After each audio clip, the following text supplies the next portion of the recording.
ओम भूर्भुवः स्वः तत्सवितुर्वरेण्यं भर्गो देवस्य धीमहि धियो यो नः प्रचोदयात्। यज्ञ की पुस्तक देना, यज्ञ की पुस्तक देना। ओम विश्वानि देव सवितर्दुरिता निपरासुव यद्भद्रं तन्नयासुव। हे सकल जगत के उत्पत्ति करता, समग्र ऐश्वर्य युक्त शुद्ध स्वरूप सब सुखों के दाता परमेश्वर, आप कृपा करके हमारे संपूर्ण दुर्गुण दुर्व्यसन और दुखों को दूर कर दीजिए और जो कल्याणकारक गुण कर्म स्वभाव और पदार्थ हैं वह सब हमको प्राप्त कीजिए। ओम हिरण्यगर्भ समवर्तताग्रे भूतस्य जातः पतिरेक आसीत् सदाधार पृथिवी द्यामुते मां कस्मै हविषा विधेमा। जो स्वप्रकाश स्वरूप और जिसने प्रकाश करने हारे सूर्य चंद्रमादि पदार्थ उत्पन्न करके धारण किए हैं, जो उत्पन्न हुए संपूर्ण जगत का प्रसिद्ध स्वामी एक ही चेतन स्वरूप था, जो सब जगत के उत्पन्न होने से पूर्व वर्तमान था, वह इस भूमि और सूर्य आदि को धारण कर रहा है। हम लोग उस सुख स्वरूप शुद्ध परमात्मा के लिए ग्रहण करने योग्य योगाभ्यास और अति प्रेम से विशेष भक्ति किया करें। ओम य आत्मदा बलदा यस्य विश्व उपासते प्रशिशं यस्य देवाः यस्य छाया अमृतं यस्य मृत्युः कस्मै विधेम। जो आत्मजान का दाता, शरीर आत्मा और समाज के बल का देनेहारा, जिसके सब विद्वान लोग उपासना करते हैं और जिसका प्रत्यक्ष सत्य स्वरूप शासन न्याय अर्थात शिक्षा को मानते हैं, जिसका आश्रय ही मोक्ष सुखदायक है और जिसका न मानना अर्थात भक्ति न करना ही मृत्यु आदि दुख का हेतु है। हम लोग उस सुख स्वरूप सकल जान के देने हारे परमात्मा की प्राप्ति के लिए आत्मा और अंतःकरण से भक्ति अर्थात उसी की आज्ञा पालन करने में तत्पर रहें। ओम यह प्राण तो निमिषतो माहित्वैक इद्राजा जगतो बभूव य ईशे अस्य द्विपदश्चतुष्पद कस्मै देवाय विधेम। जो प्राण वाले और अप्राणी रूप जगत का अपनी अनंत महिमा से एक ही विराजमान राजा है, जो इस मनुष्य आदि और गौ आदि प्राणियों के शरीर की रचना करता है, हम लोग उस सुख स्वरूप सकल ऐश्वर्य के देने हारे परमात्मा की उपासना अर्थात अपनी सकल उत्तम सामग्री को उसकी आज्ञा पालन में समर्पित करके विशेष भक्ति करें। ओम ये न द्यौरुग्रा पृथिवी च दृढ़ा ये न स्वहस्तभितं ये न नाक यो अंतरिक्षे द्रजसो विमानः कस्मै देवाय हविषा विधेम।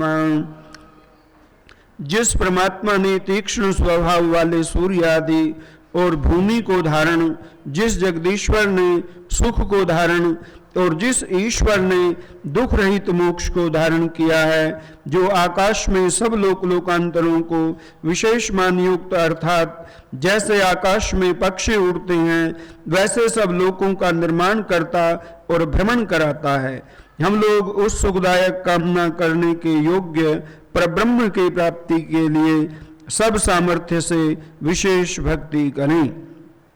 ओम प्रजापते न त्वदेतान्यो विश्वा जातानि परिता बभूव यत्कामास्ते जुमस्तन्नो अस्तु वयं स्याम पतयो द्रयीणाम्।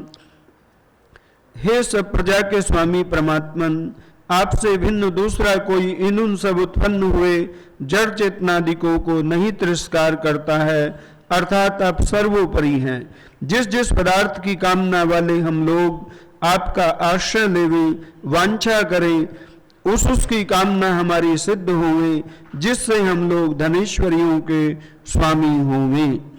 ओम स नो बंधुर्जनिता सविधाता धामानि वेद भुवनानि विश्वा यत्र देवा अमृतमानशानास्तृतीये धामन्नध्यैरयन्त। हे मनुष्यों, वह परमात्मा अपने लोगों का भ्राता के समान सुखदायक, सकल जगत का उत्पादक, वह सब कामों का पूर्ण करने हारा, संपूर्ण लोकमात्र नाम स्थान और जन्मों को जानता है। और जिस सांसारिक सुख दुख से रहित नित्यानंद युक्त मोक्ष स्वरूप धारण करने हारे परमात्मा में मोक्ष को प्राप्त होकर विद्वान लोग स्वेच्छा पूर्वक विचरते हैं, वही परमात्मा अपना गुरु, आचार्य, राजा और न्यायाधीश है। अपने लोग मिलकर सदा उसकी भक्ति किया करें।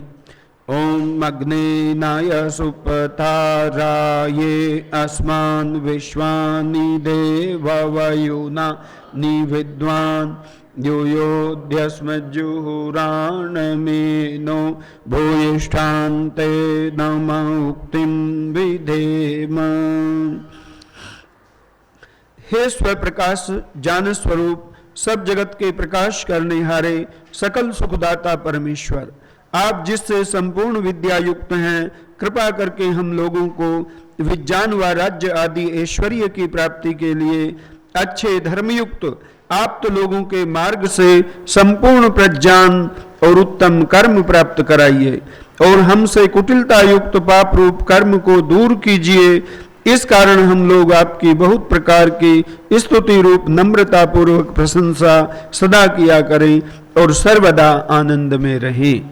इति ईश्वर स्तुति प्रार्थना उपासना मंत्र। आचमन करेंगे, राइट हैंड में जल लीजिए, दाएं हाथ की हथेली में। ओम अमृतोपस्तृणमसे स्वाहा। ओम अमृता पिदानमसे स्वाहा। ओम सत्यम यश श्रीर्मयि श्रीश्रेयतां स्वाहा। हाथ धो करके बाएं हाथ में जल लेंगे अंगस्पर्श के लिए।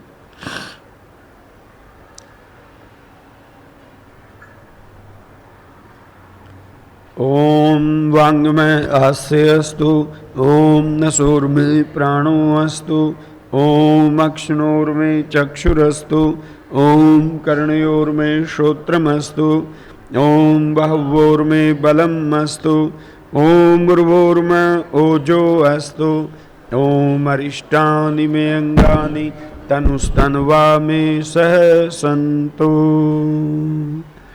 देखिए, कोई एक बहन आकर के जो है वो तिलक की प्रक्रिया जो है यजमानों को तिलक लगा देंगे ताकि समय बच जाएगा। अच्छा, आ जाओ, आप आ जाओ, आप आ जाओ।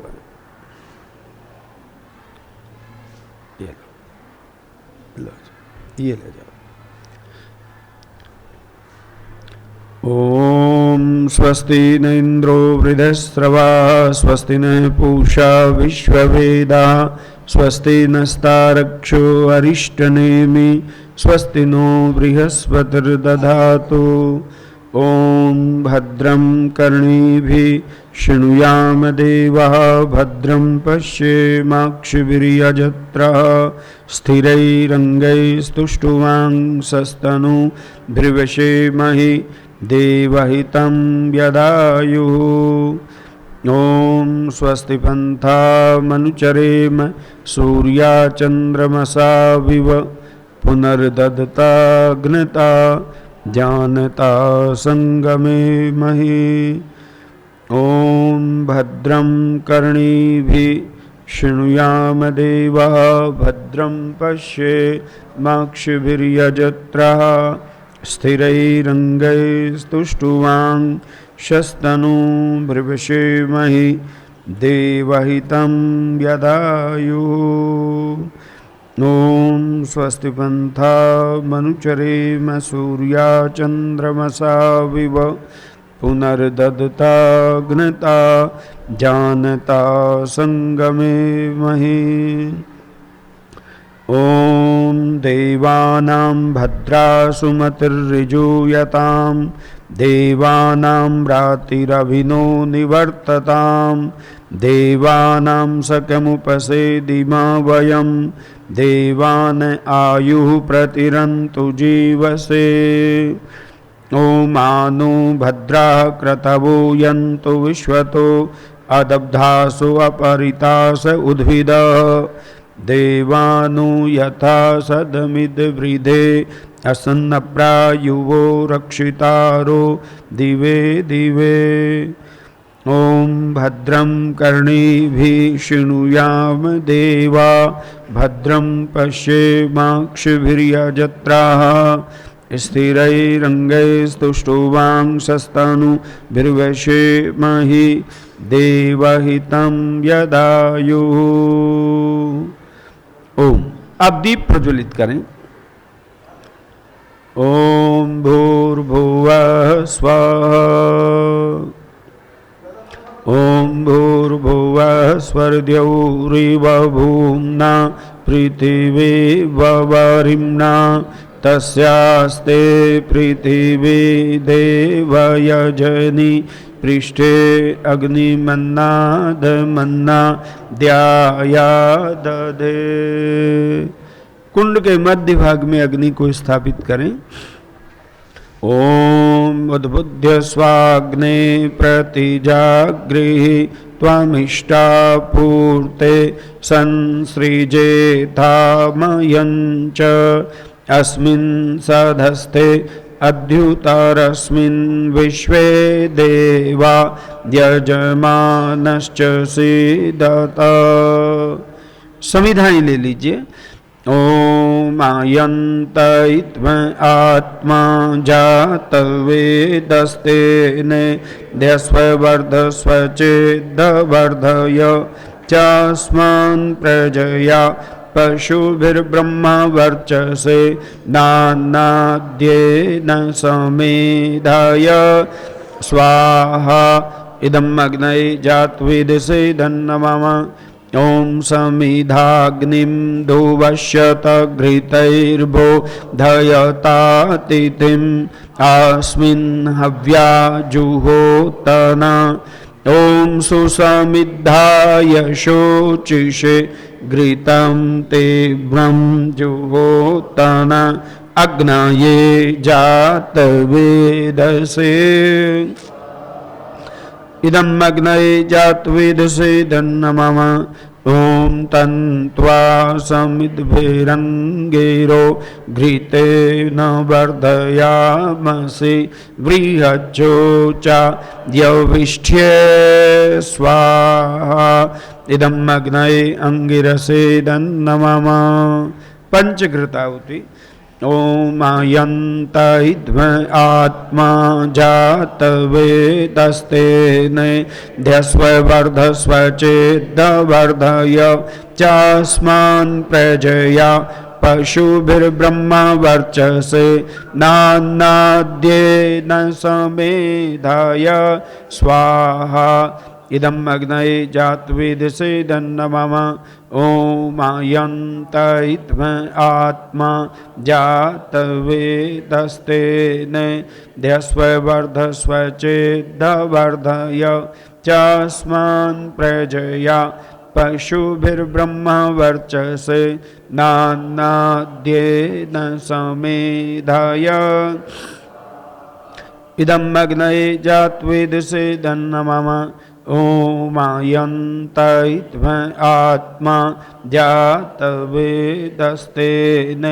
ध्यस्ववर्धस्व चेद्वर्धय चास्मान् प्रजया पशुभिर्ब्रह्मा वर्चसे नान्नाद्येन समेधाय स्वाहा इदम् अग्नये जात्वेदसे धन्नमम ओमायन्तैत्व आत्मा जातवेदस्तेन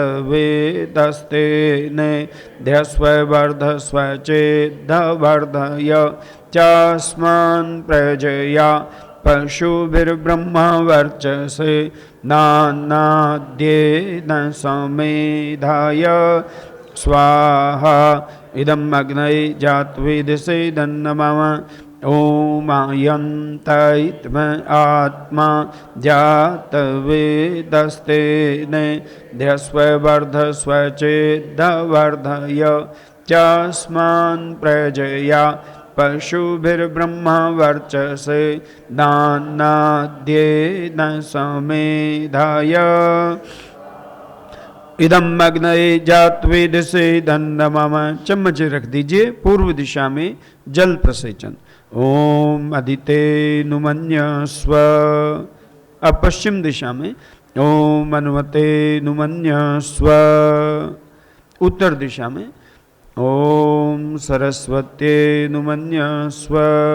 ओम देवसवितः प्रसूवयज्ञं प्रसूवयज्ञपतिं भगाय दिव्यो गन्धर्वः के तपोके तन्नः पुनातु वाचस्पतिर्वाचं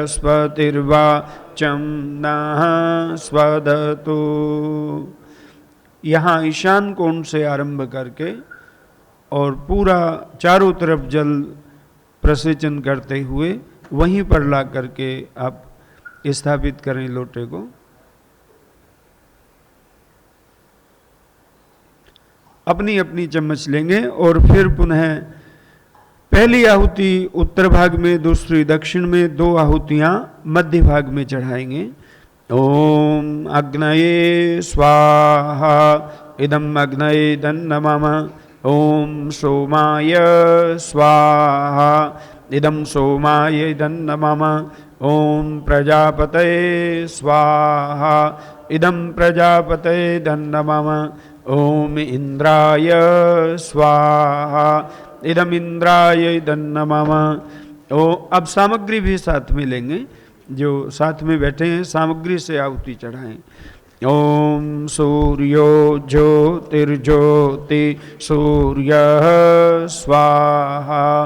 ओम सूर्यो वर्चो ज्योतिर्वर्चः स्वाहा। ओम ज्योतिः सूर्य सूर्यो ज्योतिः स्वाहा। ओम सजुर्देवेन सवित्रा सजुरुषसेन्द्रवत्या जुषाणः सूर्यो वेतु स्वाहा। ओम अग्निर्ज्योतिर्ज्योतिरग्निः स्वाहा। ओम अग्निर्वर्चो ज्योतिर्वर्चः स्वाहा। ओम जो मौन आहुति। ओम स्वाहा। ओम सजुर्देवेन सवित्रा सजुरात्रेन्द्रवत्या जुषाणु अग्निर्वेतु। ओम भूरग्नये प्राणाय स्वाहा इदम् अग्नये प्राणाय धन्नमम। ओम भूर्वायवे अपानाय स्वाहा इदं वायवे अपानाय धन्नमम। ओम स्वरादित्याय व्यानाय स्वाहा इदम् आदित्याय व्यानाय धन्नमम। ओम भूर्भुवः स्वरग्निवायवादितेभ्यः प्राणापानव्यानेभ्यः स्वाहा इदम् अग्निवायवादितेभ्यः प्राणापानव्यानेभ्यः धन्नमम। ओम आपो ज्योतिरसो अमृतं ब्रह्म भूर्भुवः स्वरोम ॐ यां मेधां देवगणा पितरश्च उपासते तया मा मध्य मेधयाग्ने मेधाविनं कुरु स्वाहा। ॐ विश्वानि देव सवितर्दुरितानि परासुव यद्भद्रं तन्नयासुव। ॐ अग्नेनाय सुपथाराये अस्मान् विश्वानि देववयुना निविद्वान् यूयोऽध्यस्मज्जुहुराणमेनो भूयिष्ठान्ते नम उक्तिं विधेम। ॐ भूर्भुवः स्वः तत्सवितुर्वरेण्यं भर्गो देवस्य धीमहि धियो यो नः प्रचोदयात् स्वाहा। आप सब मिलकर बोलिए, वेद सब सत्य विद्याओं का पुस्तक है। वेद का पढ़ना पढ़ाना और सुनना सुनाना सब आर्यों का परम धर्म है। अथर्ववेद का 8वां कांड है और 5वें सूक्त का पहला मंत्र हम आरंभ करेंगे। ओम विश्वानि देव सवितर्दुरितानि परासुव यद्भद्रं तन्नयासुव स्वाहा। ओम अयं प्रतिसरो मणिर्वीरो वीराय बध्यते वीर्यवान् सपत्नः।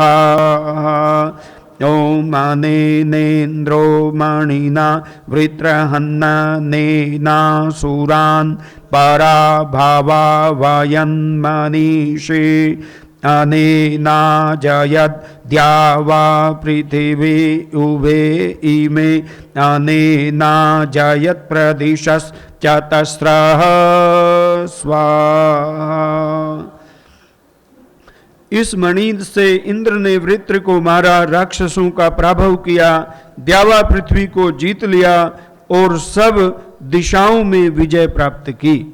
ओम अयं स्नाक्त्यो मणि प्रतिवर्तः प्रतिसारः ओजस्वान् विमृधो वशीषो अस्मान् पातु सर्वतः स्वाहा। शत्रु पर धावा करने वाला, बलवान शत्रु को वश में करने वाला मणि हमारी रक्षा करे। ओम तदग्निराह तदुषो आह बृहस्पतिः सविता तदिन्द्रः ते मे देवा पुरोहिताः प्रतिचिकृत्या प्रतिसरैरजन्तु स्वाहा। सब देव उपायों के द्वारा मेरे ऊपर किए घातक प्रयोग को हटा देवें। ओम भूर्भुवः स्वः तत्सवितुर्वरेण्यं भर्गो देवस्य धीमहि धियो यो नः प्रचोदयात् स्वाहा। ओम भूर्भुवः स्वः तत्सवितुर्वरेण्यं भर्गो देवस्य धीमहि धियो यो नः प्रचोदयात् स्वाहा। ओम भूर्भुवः स्वः तत्सवितुर्वरेण्यं भर्गो देवस्य धीमहि धियो यो नः प्रचोदयात् स्वाहा। पूर्णाहुति करेंगे। ओम सर्वं वै पूर्णं स्वाहा। ओम सर्वं वै पूर्णं स्वाहा। ओम सर्वं वै पूर्णं स्वाहा। बलि वैश्वदेव की आहुति प्रदान करें। ओम अग्नये स्वाहा। ओम सोमाय स्वाहा। ओम अग्नि सोमाभ्याम स्वाहा। ओम विश्वेभ्यो देवेभ्य स्वाहा। ओम धन्वंतरे स्वाहा। ओम कुवै स्वाहा। ओम अनुमत्यै स्वाहा। ओम प्रजापतये स्वाहा। ओम द्यावा पृथ्वीभ्याम ओम स्विष्टकृते स्वाहा। यज्ञ प्रार्थना सब मिलकर के गायन करें। यज्ञ रूप प्रभो हमारे भाव उज्ज्वल कीजिए। छोड़ देवे छल कपट को मानसिक बल दीजिए। वेद की बोले ऋचाएं सत्य को धारण करें। हर्ष में हो मग्न सारे शोक सागर से तरें। अश्वमेधादिक रचाएं यज्ञ पर उपकार को। धर्म मर्यादा चला कर लाभ दे संसारी को। नित्य श्रद्धा भक्ति से हम करते रहें। रोग पीड़ित विश्व के संताप सब हरते रहें। भावना मिट जाए मन से पाप अत्याचार। कामनाएं पूर्ण होवें यज्ञ से नर नारी की। लाभकारी हो हवन हर जीवधारी के लिए। वायु जल सर्वत्र हो शुभ गंध को धारण किए। स्वार्थ भाव मिटे हमारा प्रेम पथ विस्तार हो। ईदन मम का सार्थक प्रत्येक का व्यवहार। हाथ जोड़ झुकाए मस्तक वंदना हम कर रहे। नाथ करुणा रूप करुणा आपकी सब पर रहे। परम पूज्य पिता हमारे भाव उज्ज्वल कीजिए। छोड़ देवे छल कपट को मानसिक बल दीजिए। प्रभु आत्मिक बल दीजिए। सर्वे भवन्तु सुखिनः सर्वे सन्तु निरामया। सर्वे भद्राणि पश्यन्तु मा कश्चित् दुःख भाग भवेत्। सबका भला करो भगवान सब पर दया करो। भगवान सब पर कृपा वान सबका सब विधि हो कल्याण। त्वमेव माता च पिता त्वमेव बन्धुश्च सखा त्वमेव। त्वमेव विद्या द्रविणं त्वमेव सर्वं मम देव देव। त्वमेव सर्वं मम देव देव। देखिए अब आशीर्वाद की प्रक्रिया रहेगी। मैं स्वामी जी महाराज से निवेदन करता हूँ कि वो अपना आशीर्वाद दे करके सभी यजमानों को कृतार्थ करें।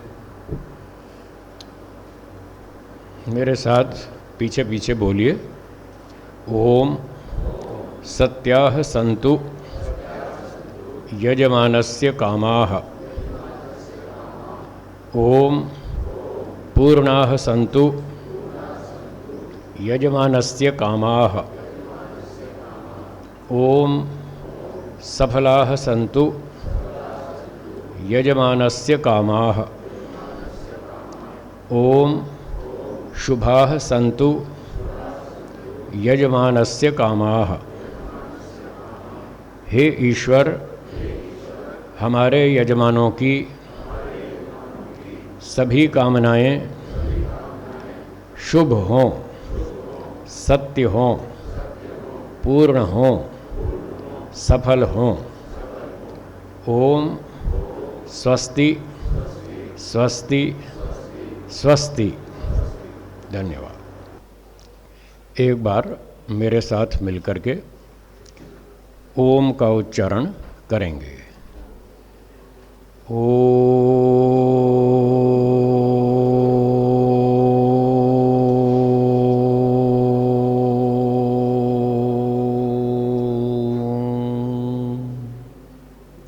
चलाइए।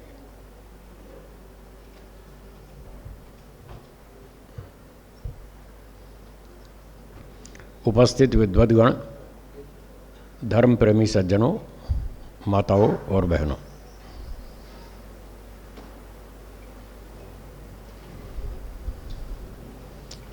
इस समय के प्रवचन का विषय है मनुष्य जीवन का लक्ष्य क्या है।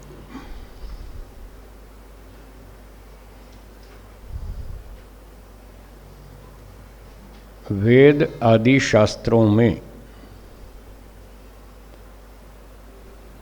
मनुष्य जीवन के दो लक्ष्य बताए हैं।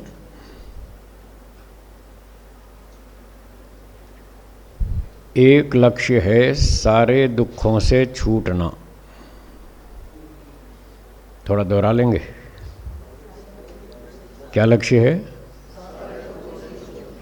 छूटना। और दूसरा लक्ष्य है उत्तम आनंद की प्राप्ति करना। दूसरा, ये दो लक्ष्य हैं और कोई लक्ष्य नहीं है। बाकी जो भी है वो सब साधन है।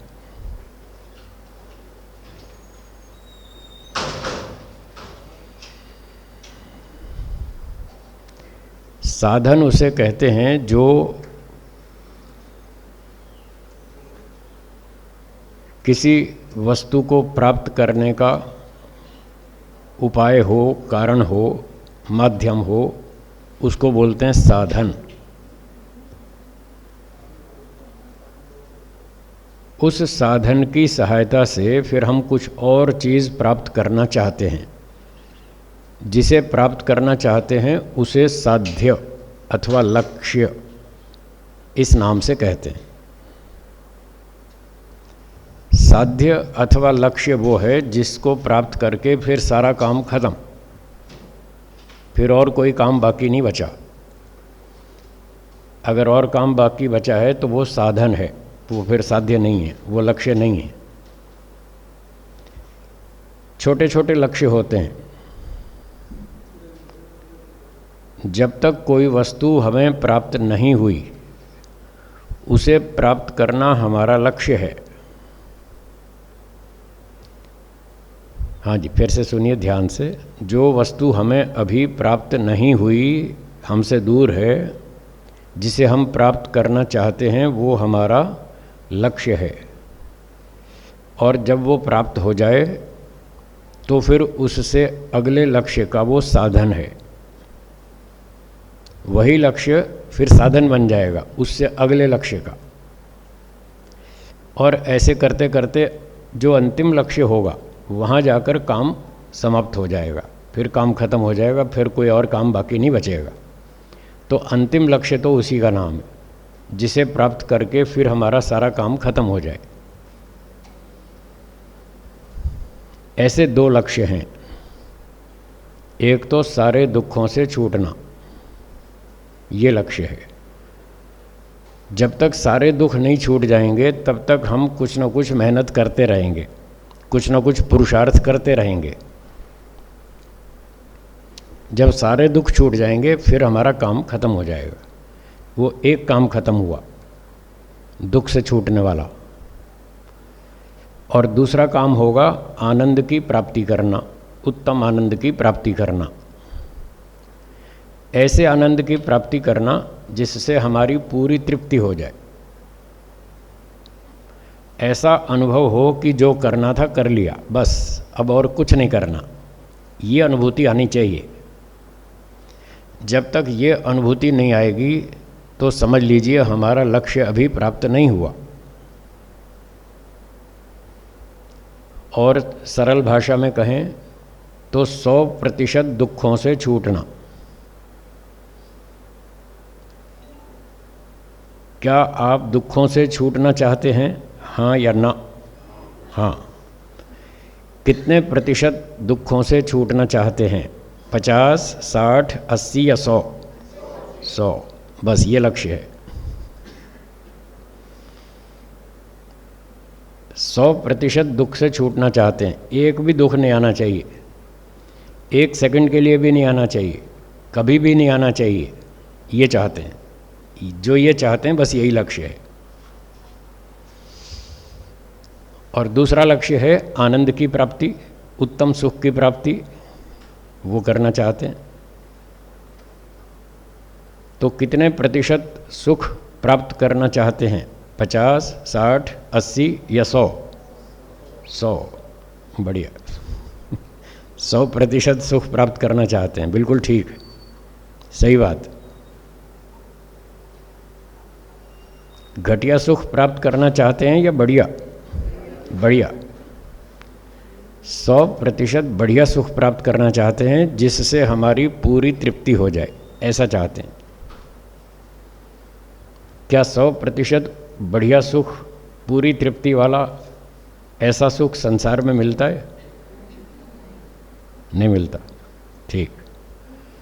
क्या संसार में जीते जी व्यक्ति 100% दुख से छूट पाता है? नहीं छूट पाता। तो आप दो चीज़ें चाहते हैं और वो यहाँ एक भी नहीं हो रही। ना तो संसार में रहते हुए 100% व्यक्ति दुख से छूट पा रहा, एक दुख हटता है 2-4 और आ जाते हैं, उन 4 में से 2 हटते हैं, 2 और आ जाते हैं, नए आते ही रहते हैं। जन्म से लेकर मृत्यु तक सारा जीवन कोई ना कोई समस्या बनी रहती है और बढ़ती रहती है।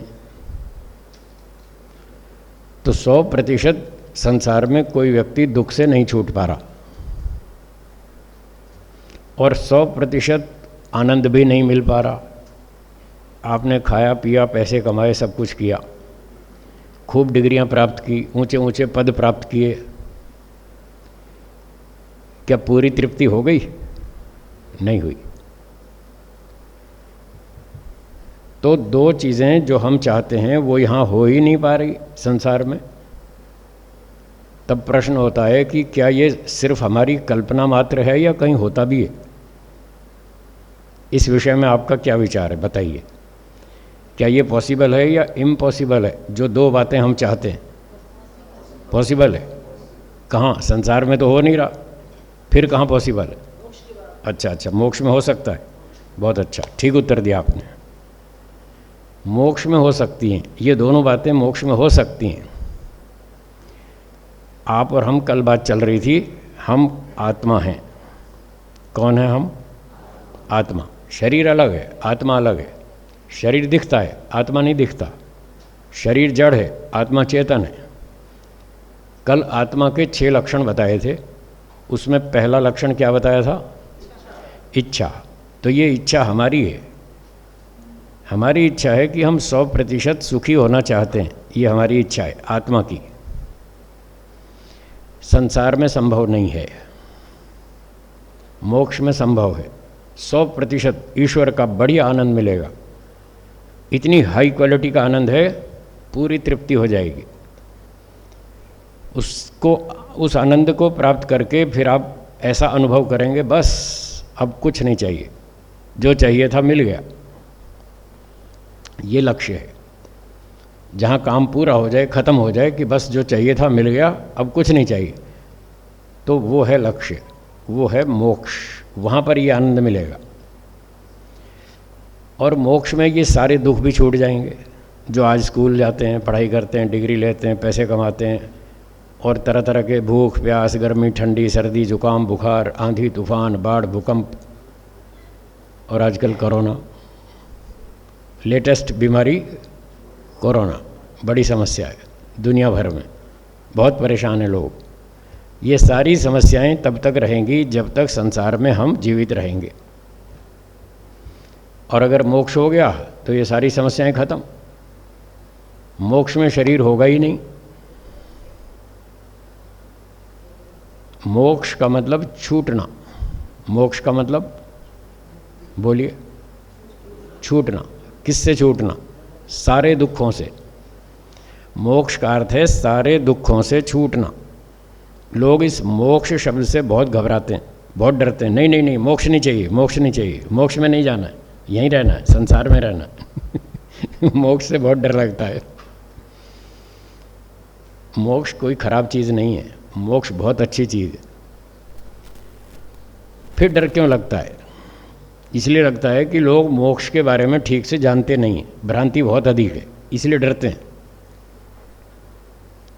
अगर मोक्ष समझ में आ गया तो मैं गारंटी लेता हूँ आप में से एक भी व्यक्ति ना नहीं बोलेगा, सब के सब हाँ बोलेंगे।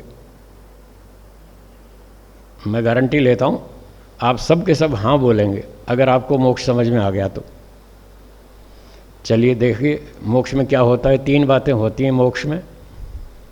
पहली बात, सारे दुखों से छूटना, बोलिए।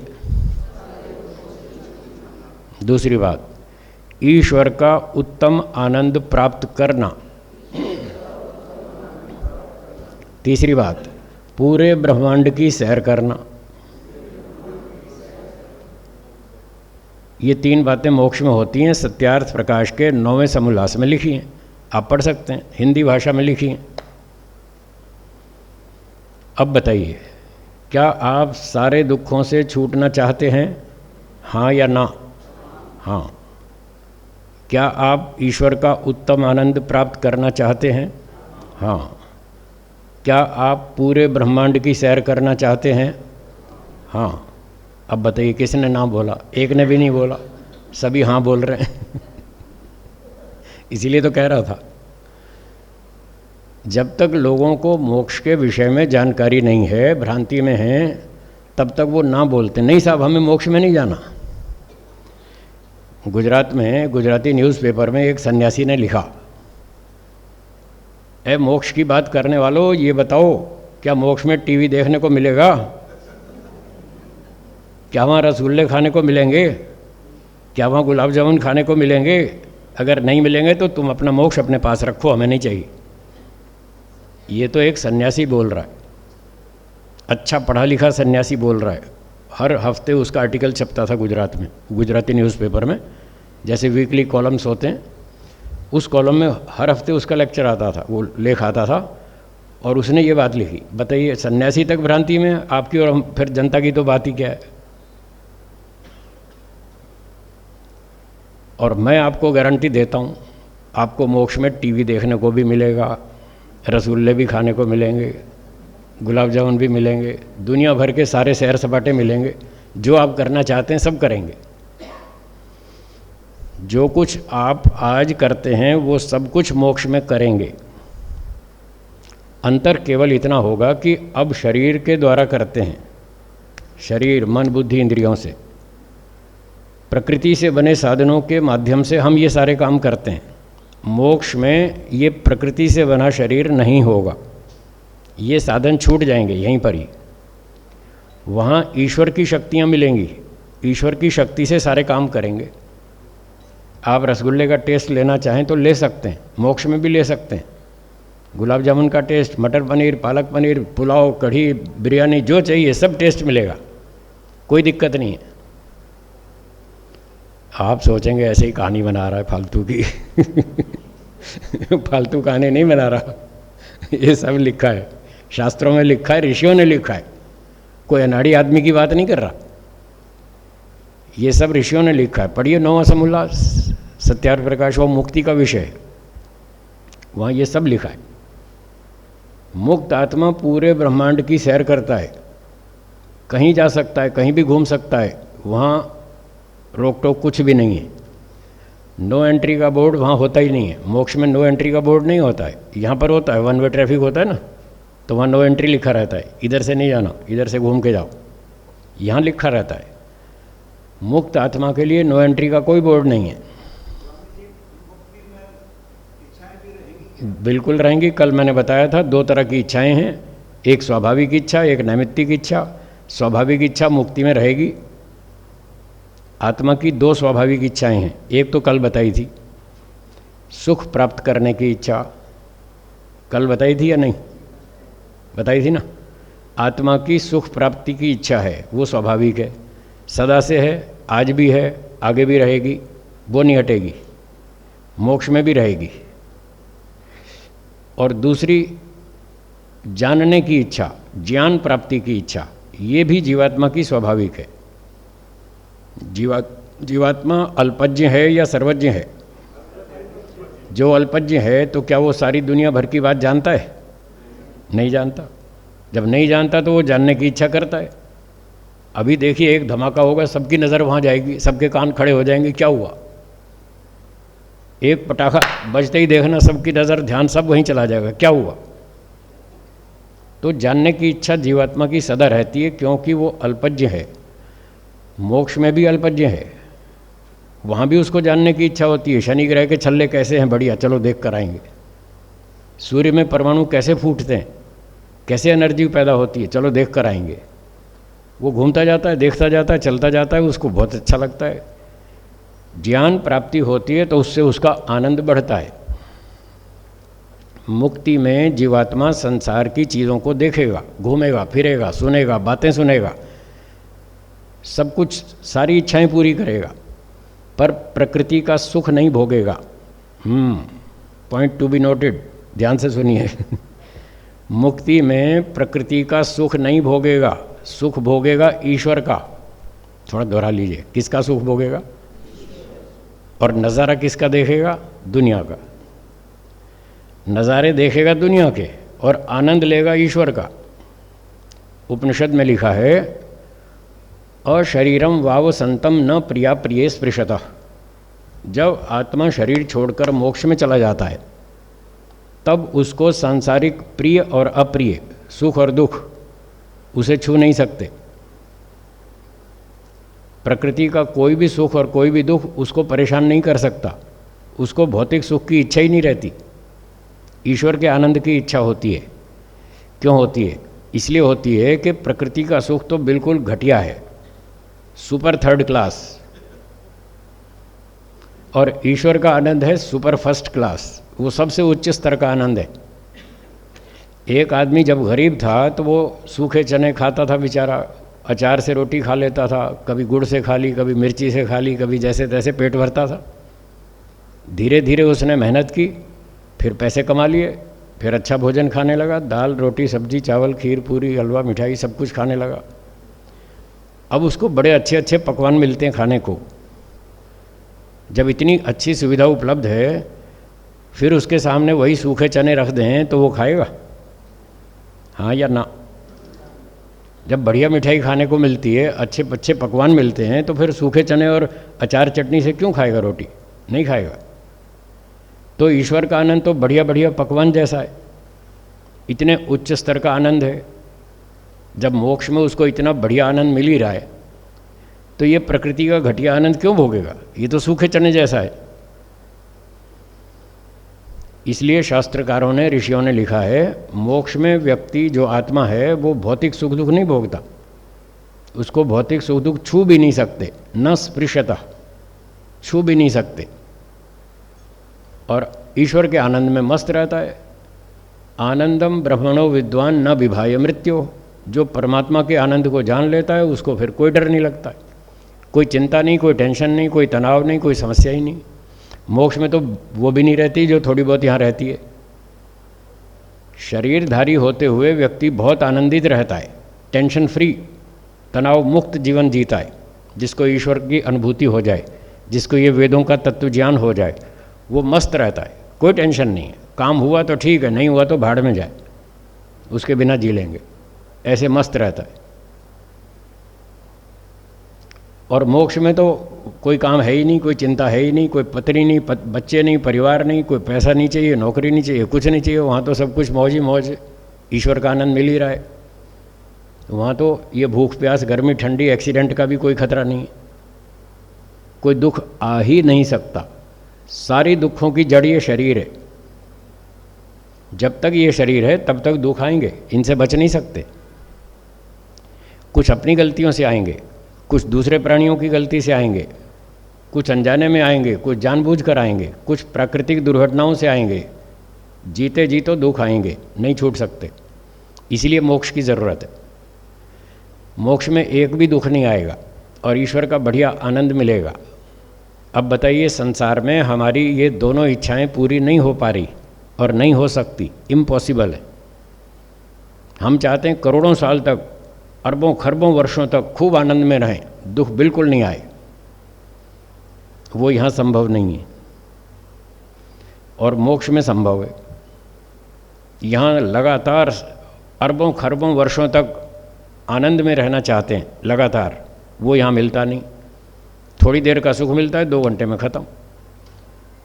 हर घंटे 2 घंटे में कोई ना कोई समस्या आती रहती है, जैसे तैसे उसका हम निपटारा करते हैं, सारा दिन लगे रहते हैं। थोड़ा सा सुख मिलता है, 5-10 मिनट, फिर खो जाता है, छूट जाता है, ख़त्म हो जाता है। खा लो, पी लो, घूम लो, फिर लो, सैर कर लो, टीवी देख लो, गप्पे मार लो। कब तक गप मारेंगे? 1 घंटा 2 घंटा, थक जाएंगे, फिर कहेंगे बस भाई अब सर दर्द हो रहा है, जाओ कल बात करेंगे। यहाँ 2-4 घंटे से ज़्यादा लगातार सुख नहीं भोग सकते आप। मोक्ष में अरबों खरबों वर्षों तक लगातार सुख भोगते हैं, ऐसा हम चाहते हैं और वहाँ मिलता है। तो जो कुछ हम चाहते हैं वो यहाँ नहीं मिलता है। मोक्ष में दोनों बातें मिलती हैं। अब सारी बात का सार क्या हुआ? यहाँ रहना बुद्धिमत्ता है या मोक्ष में? बस तो तैयारी कर लो मोक्ष की तैयारी कर लीजिए, वही लक्ष्य और कोई लक्ष्य नहीं है। आज तो दिमाग में आता ही नहीं कि ये मोक्ष भी कोई चीज़ है, मोक्ष हो भी सकता है, मोक्ष पॉसिबल है, ये तो दिमाग में नहीं आता। सबके दिमाग में बस बचपन से बच्चे को पढ़ाने लगते हैं। 4 साल का बच्चा है, उसको रटवाना शुरू कर देंगे, बोलो बेटा मैं डॉक्टर बनूंगा। वो रट लेता, उसको क्या पता डॉक्टर क्या होता है। 4 साल के बच्चे को कुछ नहीं मालूम, डॉक्टर क्या होता है, पायलट क्या होता है, इंजीनियर क्या होता है, वकील क्या होता है, कुछ नहीं पता। माता पिता उसको रटवा देते हैं और वो रट लेता है, मैं डॉक्टर बनूंगा। हाँ बेटा तुम क्या बनोगे? बोलो मैं इंजीनियर बनूंगा। तुम क्या बनोगे? मैं पायलट बनूंगा। तुम क्या बनोगे? मैं साइंटिस्ट बनूंगा। बस यही लक्ष्य है उनका। पर सोचिए, डॉक्टर बनने के बाद क्या सारे दुख समाप्त हो जाते हैं? नहीं होते। पायलट बनने के बाद क्या सारे दुख समाप्त हो जाते हैं? नहीं होते। तो जब तक काम पूरा नहीं हुआ तो वो लक्ष्य नहीं है, वो साधन है। जब तक काम पूरा नहीं हुआ तब तक वो लक्ष्य नहीं है, वो साधन है। जब काम पूरा हो जाएगा वो लक्ष्य है और वो होगा मोक्ष में, यहाँ नहीं होगा। इसलिए डॉक्टर बनना, पायलट बनना, वकील बनना, व्यापारी बनना, सेठ बनना, राजा बनना, मंत्री बनना, ये कोई भी लक्ष्य नहीं है, ये सिर्फ साधन है। क्यों लोग इसको लक्ष्य बनाकर चल रहे हैं? भ्रांति के कारण, अविद्या के कारण। क्या अविद्या है? अविद्या ये है कि वो ये समझते हैं कि डॉक्टर बनने के बाद बस फिर तो वारे न्यारे हो जाएंगे, फिर तो स्वर्ग के दरवाजे खुल जाएंगे, सारे सुख मिल जाएंगे, फिर कोई टेंशन नहीं है, कोई चिंता नहीं है। ये भ्रांति है। जो लोग डॉक्टर बन चुके उनसे पूछिए, उनका अनुभव लीजिए, क्या आपकी पूरी तृप्ति हो गई? वो कहेंगे नहीं। पायलट से पूछिए, वकील से पूछिए, इंजीनियर से पूछिए, बड़े बड़े सेठों से पूछिए, मंत्रियों से पूछिए, प्रधानमंत्री से पूछिए, जिससे मर्जी पूछिए, एक भी व्यक्ति ये नहीं कहेगा कि जो मुझे करना था कर लिया कंप्लीट। एक भी व्यक्ति नहीं बोलेगा। हाँ, योगी व्यक्ति बोलेगा, जिसने वेदों को पढ़ा, जिसने तत्वज्ञान प्राप्त किया, जिसने वैराग्य को प्राप्त किया, जिसने समाधि प्राप्त की, जिसने ईश्वर की अनुभूति की, वो ये बोलेगा कि मुझे कुछ नहीं चाहिए, जो चाहिए था मिल गया, बस अब कुछ नहीं चाहिए, अब तो मैं मोक्ष में जाऊंगा। यहाँ रहना बुद्धिमत्ता नहीं है। संसार में रहना बुद्धिमत्ता नहीं है। क्यों? क्योंकि यहाँ पर दुख भोगने पड़ते हैं। क्या बोला? यहाँ पर दुख भोगने पड़ते हैं, और मोक्ष में व्यक्ति दुख से छूट जाता है। अब बताइए, दुख भोगना बुद्धिमत्ता है या दुख से छूटना बुद्धिमत्ता है? छूटना बुद्धिमत्ता है। तो कहाँ छूटेगा? मोक्ष में। इसलिए मनुष्य का लक्ष्य है मोक्ष। सोचिएगा, विचार कीजिए, 2 महीने, 6 महीने, साल भर, शायद समझ में आ जाए। आपको सबको समझ में आ जाएगा ऐसी कोई गारंटी नहीं है। जो विचार करेगा, चिंतन करेगा, उसको हो सकता है किसी को 2 महीने में, किसी को 6 महीने में, किसी को 1 साल में समझ में आ जाए कि हाँ, मोक्ष में जाना ठीक है। आज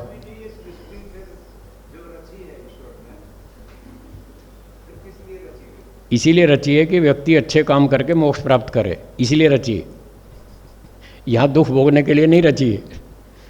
आपके पिछले कर्मों का फल भोग रहे हो। जो पिछले कर्म कर रखे हैं उसका फल तो भोगना ही है, वो भोगिए, और साथ साथ अच्छे काम करके मोक्ष प्राप्त कीजिए। इसलिए ईश्वर ने सृष्टि बनाई। बोलिए। हाँ बोलिए।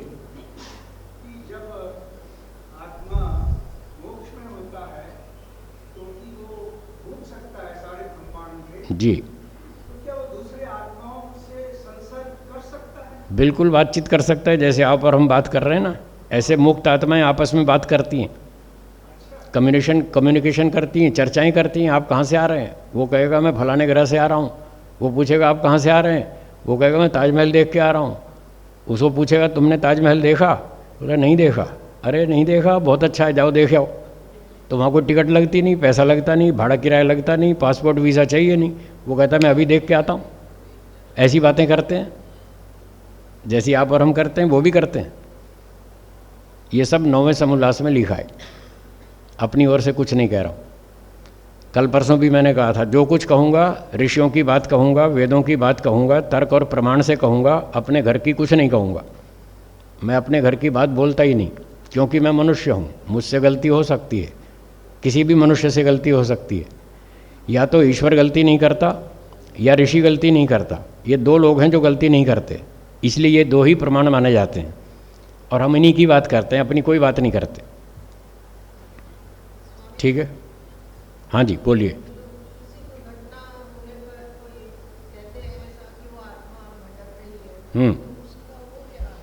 किसी दुर्घटना में किसी की मृत्यु हो गई, वो भटकती नहीं है आत्मा, बिल्कुल नहीं भटकती है। भ्रांति है लोगों को। मृत्यु के बाद आत्मा बेहोश हो जाती है। जब उसके पास शरीर नहीं रहा तो होश भी खत्म, शक्ति भी खत्म। जब व्यक्ति शरीरधारी हो, स्वस्थ हो, बलवान हो, पूरे होश में हो, तब वो कुछ काम कर सकता है। एक मैथमेटिक्स के प्रोफेसर थे, उनको 104 डिग्री फ़ारेनहाइट का बुखार हो गया। हमने कहा साहब ये गणित का सवाल है, ज़रा हल कर दीजिए। बोले नहीं नहीं अभी नहीं, अभी मुझे आराम करने दो, अभी मेरा दिमाग नहीं चल रहा है, मैं ठीक हो जाऊंगा फिर बात करूंगा। अभी 104 डिग्री फ़ारेनहाइट के बुखार में शरीर भी है, होश भी है, पर वो सामर्थ्य नहीं है, कर नहीं पा रहे, शरीर साथ नहीं दे रहा, स्वस्थ नहीं है, बुद्धि मन काम नहीं कर रहा। इसलिए वो मना करते हैं कि मुझे आराम करने दो, जब मैं ठीक हो जाऊंगा फिर बात करेंगे। और जब मरने के बाद शरीर ही नहीं रहा, होश ही खत्म हो गया, अब बताओ वो आत्मा, बेहोश आत्मा क्या करेगा? कहाँ जाएगा? कहाँ भटकेगा? किसको परेशान करेगा? ये सब झूठ है, सब भ्रांति है। तो व्यवहार के प्रत्यक्ष से भी हम अनुमान कर सकते हैं कि मरने के बाद जब शरीर नहीं रहता तो व्यक्ति बेहोश हो जाता है, उसके बस का कुछ नहीं है, वो कहीं घूम नहीं सकता, कहीं भटक नहीं सकता, किसी को परेशान नहीं कर सकता। ये भूत प्रेत की बातें सब झूठ हैं। गांव में ज़्यादा चलती हैं क्योंकि गांव में थोड़ी शिक्षा कम होती है, नगरों में थोड़ा लोग पढ़ लिख जाते हैं तो बुद्धि चलती है, इसलिए वो नगर के लोग इन बातों में विश्वास कम करते हैं, और जो गांव वाले हैं वो ज़्यादा करते हैं, उनको बेचारों को पता नहीं। तो ये भूत प्रेत नाम की कोई चीज़ नहीं है। ईश्वर मरने के बाद आत्मा बेहोश हो जाती है, ईश्वर उसको अपने कंट्रोल में कर लेता है और तत्काल उसको दूसरा जन्म देता है, चाहे एक्सीडेंट में मरे चाहे स्वाभाविक मृत्यु से मरे। आयुर्वेद में लिखा है 101 प्रकार की मृत्यु होती है, सुश्रुत में लिखा है 101 प्रकार से मृत्यु होती है, जिसमें से एक मृत्यु स्वाभाविक है जो ईश्वर द्वारा निर्धारित है। कितनी? बाकी कितनी बची? 100 प्रकार की मृत्यु एक्सीडेंटल है, वो प्री डिसाइडेड नहीं है, पहले से निश्चित नहीं है, कभी भी कहीं भी किसी की भी मृत्यु हो सकती है, आंधी में, तूफान में, बाढ़ में, भूकंप में, वर्षा में और बॉम्ब ब्लास्ट में, किसी की आतंकवादी की गोली से, कहीं आग लगने से, कहीं ट्रेन एक्सीडेंट में, कहीं प्लेन क्रैश में, कहीं भी कोई भी मर सकता है। मरने का दिन समय कोई निश्चित नहीं है, इसलिए सड़कों पे लिखा है सावधानी हटी और दुर्घटना घटी। दुर्घटना से देर भली, सावधानी से चलें, आपका जीवन आपके हाथ में है। तो वो इसीलिए तो लिखा है कि शास्त्र यही कहता है कि हम जितने सावधान रहेंगे उतना हम दुर्घटनाओं से और मृत्यु से बचे रहेंगे, और जितनी लापरवाही करेंगे दुर्घटनाओं की लपेट में आ जाएंगे। तो मरने का दिन कोई निश्चित नहीं है, चाहे कोई एक्सीडेंट में मरे चाहे स्वाभाविक मृत्यु मरे, ईश्वर उस आत्मा को इतनी देर में, आधे मिनट में, 1 मिनट में दूसरा जन्म दे देता है। ऐसा बृहदारण्यक उपनिषद में लिखा है, ये सब ऋषियों के प्रमाण हैं। हाँ, आप बोलिए माता जी। कल स्वामी जी आपने बताया था कि शरीर और आत्मा कनेक्टेड है, आत्मा जो शरीर के साथ कितना काम करता है। अभी बहन जी ने भी एक प्रश्न पूछा, उसी संदर्भ में मेरा प्रश्न है कि जिस समय कोई बीमार होता है, डॉक्टर सर्जरी करते हैं, एनेस्थीसिया दे देते हैं, बॉडी पूरी बेहोश हो जाती है, उस समय आत्मा का क्या होता है? आत्मा शरीर में रहता है। ऑपरेशन की स्थिति में, बेहोशी की स्थिति में आत्मा शरीर में रहता है। जब तक आत्मा शरीर में है तब तक व्यक्ति जीवित है। आत्मा शरीर छोड़ देगा, ही इज़ डेड, शरीर मर जाएगा। लेकिन उस समय आत्मा कोई काम, शरीर के थ्रू काम तो नहीं कर सकता। आत्मा का मन के साथ कनेक्शन कट जाता है। ये एनेस्थीसिया दे करके जो ज्ञान वाहिनी नाड़ियाँ हैं जो मैसेज भेजती हैं ब्रेन को, उनको निष्क्रिय कर देते हैं। एनेस्थीसिया से उन नाड़ियों को निष्क्रिय कर देते हैं।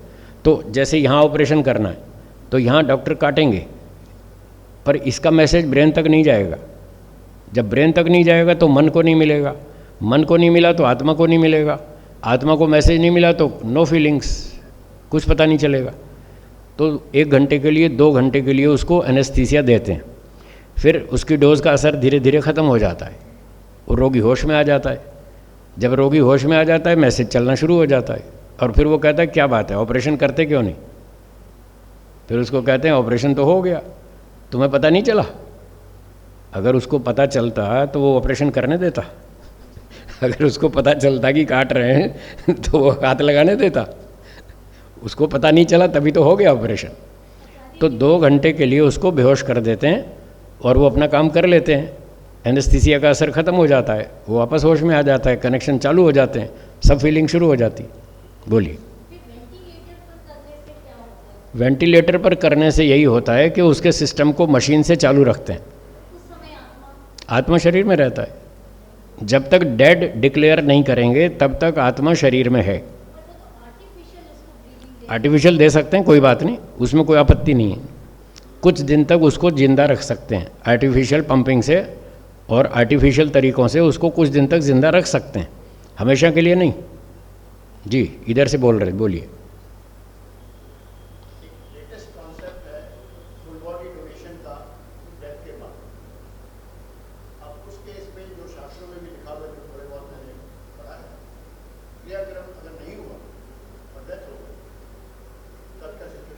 क्या नहीं हुआ? क्रियाक्रम नहीं हुआ, डेथ हो गई और अंतिम संस्कार, हाँ कोई बात नहीं, उससे उसके रीबर्थ में कोई प्रॉब्लम नहीं, उसके पुनर्जन्म में कोई समस्या नहीं है। वो तो मरते ही, जैसे ही आत्मा शरीर छोड़ेगा तत्काल उसको ईश्वर दूसरा जन्म दे देगा। बॉडी आप जलाओ मत जलाओ, उसको मेडिकल कॉलेज में दान कर दो रिसर्च के लिए, उससे कोई फर्क नहीं पड़ेगा। इसका जो अपोजिट थिंकिंग है ये है, क्योंकि अगर इसका क्रियाक्रम नहीं हुआ तो इसको मोक्ष प्राप्त नहीं होगा। मोक्ष तो क्रियाकर्म करने वाले का भी नहीं होता। जितने लोगों का क्रियाकर्म होता है, क्या सबका मोक्ष हो जाता है? ये कौन से शास्त्र में लिखा है कि जिसका क्रियाकर्म हो जाए उसका मोक्ष हो जाएगा? कौन से किताब में लिखा है? ये गलत है, भ्रांति है। मोक्ष किसका होता है उसकी शर्त लिखी योग दर्शन में। सुनिए, योग दर्शन दूसरा चैप्टर है, सूत्र 4 और 10वां। इन 2 सूत्रों में लिखा है कि जब व्यक्ति के अविद्या आदि 5 क्लेश पूरी तरह से नष्ट हो जाते हैं 100%। फिर से सुनिए, जब व्यक्ति के अर्थात आत्मा के अविद्या आदि 5 क्लेश 100% नष्ट हो जाते हैं तब उसका मोक्ष होता है। ये योग दर्शन में लिखा है। और ये 5 क्लेश किसके नष्ट होते हैं? सन्यासी के, जिसको दुनिया की मोह माया खत्म हो चुकी है। घर परिवार छोड़ दिया, संपत्ति छोड़ दी, लोभ मोह छोड़ दिया, क्रोध छोड़ दिया, सारी समस्याएं खत्म हो गई, उसके 5 क्लेश खत्म होते हैं। दग्ध बीज बोलते हैं उसको शास्त्र की भाषा में। जिसको ये योग्यता प्राप्त होगी उसका मोक्ष होगा। एक व्यक्ति ने घर छोड़ दिया, परिवार छोड़ दिया, संपत्ति छोड़ दी, लोकेशना पुत्रेषणा वित्तेषणा सब छोड़ दी, वैराग्य भी हो गया, समाधि भी हो गई, ईश्वर की अनुभूति भी हो गई, उसके बाद भी उसके 5 क्लेश पूरी तरह नष्ट नहीं हुए। 10%, 20% काम बच गया, 80% नष्ट हो गए, 20 बचे। उसके लिए और जन्म लेना पड़ेगा, उसको भी लेना पड़ेगा, उसका भी मोक्ष नहीं होगा, चाहे सन्यासी हो तो भी। ये शास्त्र का प्रमाण है, हम अपनी ओर से नहीं कह रहे। तो जिसको मोक्ष में जाना हो सन्यास की तैयारी कर ले। घर छोड़ना पड़ेगा, इमीडिएटली दूसरा जन्म होता है, ये शास्त्रों में लिखा है। ये लोगों को भ्रांति है। 13 दिन तक आत्मा भटकती है, ये भ्रांति है, बिल्कुल भ्रांति है। वो 13वीं जो करते हैं वो मरने वाले के लिए नहीं करते, अपने लिए करते हैं। जो परिवार के लोग हैं ना वो बेचारे दुखी हैं, शांति तो उनको चाहिए, और बोलते हैं मरने वाले की आत्मा को शांति देना, हे ईश्वर मरने वाले की आत्मा को शांति देना। ये सब झूठी बात है। अरे वो अशांत है ही नहीं, वो तो गया, वो तो बेहोश हो गया, उसको कोई अशांति नहीं है। उसको तो ईश्वर तत्काल दूसरा जन्म देता है। अशांति तो परिवार वालों को है, दुखी तो वो हैं कि हमारा दादाजी चले गए, हमारे चाचा जी चले गए, हमारी माँ चली गई, हमारी दादी चली गई, दुखी तो वो हैं। वो परिवार के लोग अपने मन को शांत करने के लिए 12-13 दिन बैठते हैं। गांव के नगर के लोग आते हैं, रिश्तेदार आते हैं, मित्र आते हैं, उनको सांत्वना देते हैं, भाई घबराओ मत, हम तुम्हारे साथ हैं, चिंता मत करो, हैं, टेंशन मत करो, हम तुम्हारे साथ हैं, बोलो क्या समस्या है, जो समस्या है बताना, हम आपको मदद करेंगे, सहयोग करेंगे। इस तरह से 10-12 दिन तक उनका उत्साह बढ़ाते हैं। तो 10-12 दिन में वो लोग अपनी मानसिक स्थिति उनकी ठीक हो जाती है, तो 10-12 दिन में नॉर्मल हो जाते हैं। फिर एक दिन अंतिम सूचना देते हैं, आज रस्म पगड़ी है, आज अंतिम दिन है शोक समाप्ति का, जिसको मिलना हो आ जाओ, कल से हम दुकान पर जाएंगे। अब कब तक बैठे रहेंगे? आगे घर नौकरी दुकान व्यापार सब काम करना है। तो इसलिए परंपरा बनाई गई कि चलो 8-10 दिन 12 दिन जितना भी हो बैठ के अपना मन को शांत कर लो, समस्याएं सुलझा लो, थोड़ा मानसिक स्थिति ठीक कर लो। इसी काम के लिए नगर के लोग आते हैं, मिलने वाले मित्र आते हैं, रिश्तेदार आते हैं, संबंधी आते हैं। वो हमारे लिए है, मरने वाले के लिए कुछ नहीं है। वो तो इतनी देर में गया, उसका तो ईश्वर ने कर दिया हिसाब। बोलिए साहब। एक प्रश्न ये है, जहाँ तक मुझे याद है कि मैंने सत्यार प्रकाश में ये पढ़ा है कि 13 दिन तक उस आत्मा का संबंध अपने पुराने संबंधियों से रहता है, लेकिन इस पीरियड में उसको नया जन्म मिल जाता है। अगर ये सत्यार प्रकाश में लिखा है तो शाम को मुझे पुस्तक दिखाइए, मैं इसका उत्तर दूंगा। मुझे पुस्तक दिखाइए कहाँ लिखा है, मैं जवाब दूंगा। और कोई प्रश्न? बोलिए। स्वामी जी, मुक्त आत्माएं जो होती हैं वो परस्पर आपस में बातें करती हैं, क्या सांसारिक मनुष्यों से भी बातें कर सकती हैं? वेदांत दर्शन 4 अध्याय 4 पाद 17वां सूत्र, इस सूत्र पर महर्षि वेदांत के व्यास जी ने लिखा है, जगत व्यापार वर्जम, जगत का कोई काम नहीं कर सकती वो। मुक्त आत्माओं के लिए जगत का काम निषेध है। प्रकरणाद असन्निहितत्वाच्च, ये सूत्र है पूरा। जगत व्यापार वर्जम प्रकरणाद असन्निहितत्वाच्च। इसमें लिखा है कि मुक्त आत्माएं दुनिया वालों से कोई कनेक्शन नहीं है, कोई संपर्क नहीं है, ना कोई सलाह सम्मति दे सकती, ना कोई सुधारा कर सकती, ना मदद कर सकती, ना परेशान कर सकती। दुनिया से कोई लेना देना नहीं है। हमारी दुनिया अलग है, उनकी दुनिया अलग है। हम संसारी लोग आपस में व्यवहार कर सकते हैं, मुक्त आत्माएं आपस में व्यवहार कर सकती हैं, हमसे नहीं। ठीक है।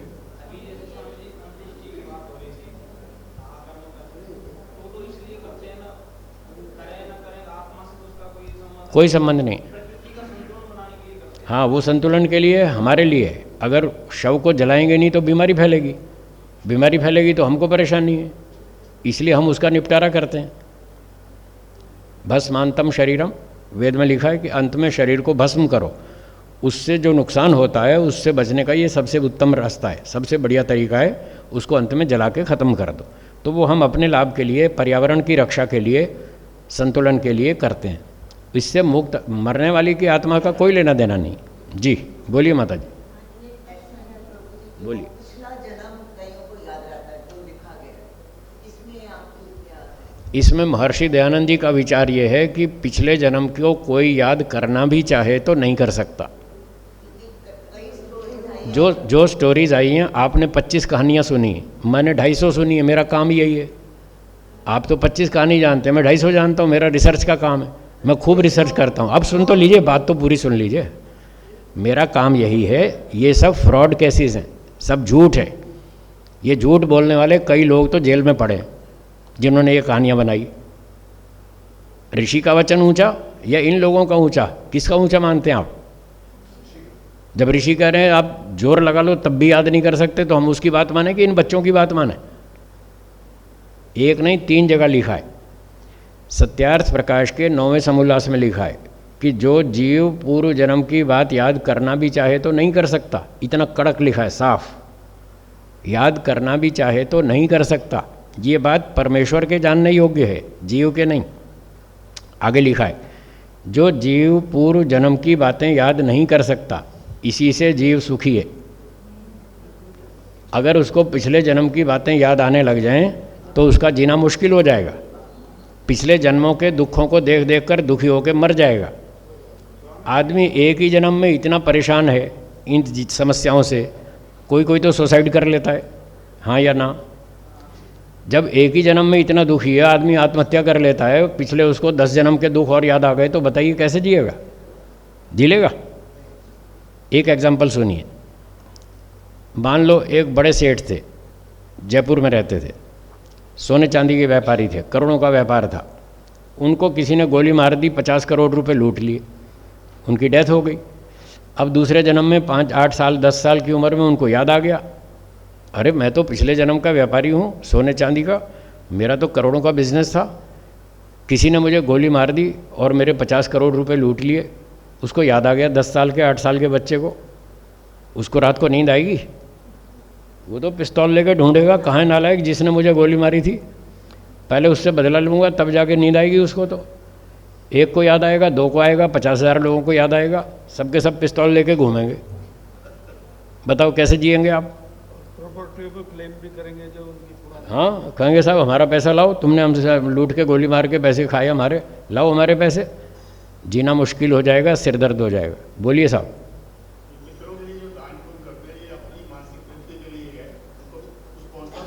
मृतकों के नाम से जो दान करते हैं, हाँ, इस कर्म का फल उनको नहीं मिलेगा, कुछ नहीं मिलेगा। आपका रिश्ता जीने तक है या मरने के बाद भी रिश्ता है?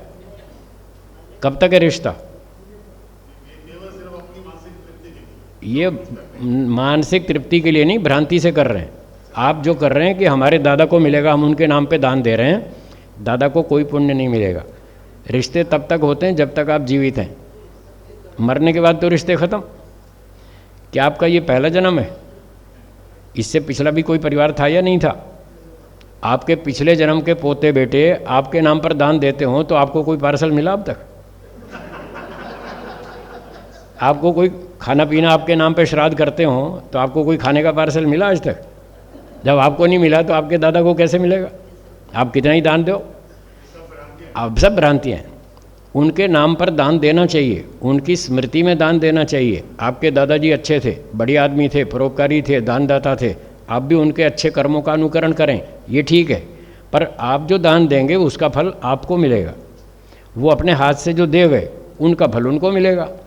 व्यक्ति कर्म करने में स्वतंत्र है, जो कर्म करेगा उसको फल मिलेगा। उन्होंने जो दान दिया उसका फल उनको मिलेगा, आप जो देंगे आपको मिलेगा। स्मृति में दे सकते हैं, उनको याद करके कि उन्होंने अच्छे काम किए, हम भी करेंगे, ये ठीक है, इसमें आपत्ति नहीं। हाँ, उनके नाम को जिंदा रखते हैं, उनके अच्छे गुणों को स्मरण करते हैं, उससे दूसरों को प्रेरणा मिलती है, ये ठीक है।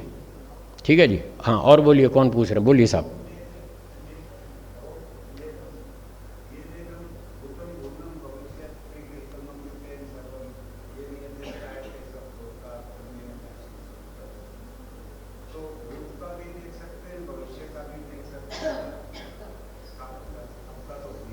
हाँ जी।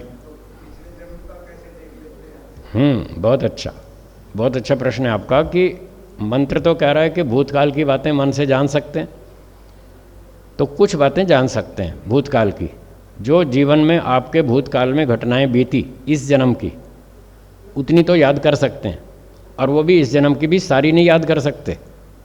1 महीना पहले, आज क्या तारीख है? 17 मई है ना। 17 अप्रैल को दोपहर में आपने क्या सब्जी खाई थी, याद है? 2 हफ्ते के बाद भूल जाते हैं ना। जब इसी जन्म की 2 हफ्ते में भूल जाते हैं तो पिछले जन्म की कहाँ तक याद करेंगे? वो पिछले जन्म की याद नहीं कर सकते।